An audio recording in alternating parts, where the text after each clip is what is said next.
இந்தியாவில் கேஸோட பற்றாக்குறை அதிகரித்து இருக்கிறது.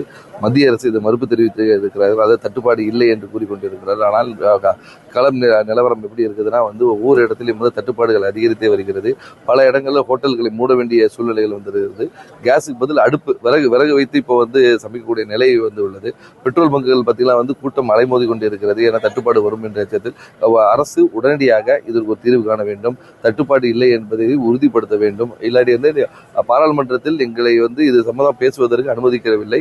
தொடர்ந்து காங்கிரஸ் மக்களுக்காக குரல் கொடுத்து கொண்டே இருக்கும். தமிழகத்தில் பல இடங்களில் கேஸோடைய தட்டுப்பாடுகள் அதிகரித்தனால சின்ன வியாபாரிகள், அதாவது ஹோட்டல் வைத்திருப்பவர்கள், திருவோரங்களில் கடைகள் வைத்திருப்பவர்கள் எல்லாருமே பாதிக்கப்பட்டிருக்கிறார்கள். அது மட்டுமல்ல இந்த பயம், அதாவது பெட்ரோல் இல்லாமல் போயிருமோ, கேஸ் இல்லாமல் போயிடும், இந்த பயத்தில் மக்கள் அலைமோதி பெட்ரோல் பங்கிலும் சரி கடைகளிலும் போய் அதிகரித்து வாங்குவது இன்னும் கொஞ்சம் டிமாண்டை இன்க்ரீஸ் பண்றதுனால ஸ்காசிட்டி வரக்கூடிய வாய்ப்புகள் அதிகரித்து வருகிறது.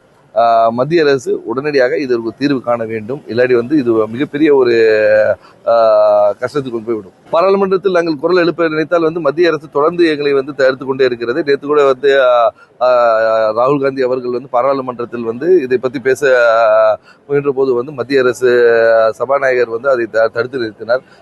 தொடர்ந்து எங்களுடைய குரலை ஒலிக்க விடாமல் மத்திய அரசு பாராளுமன்றத்தில் தடுத்து கொண்டே இருக்கிறது. ஆனால் எங்கள் குரல் கண்டிப்பாக மக்களுக்காக ஒலித்துக் கொண்டே இருக்கும்.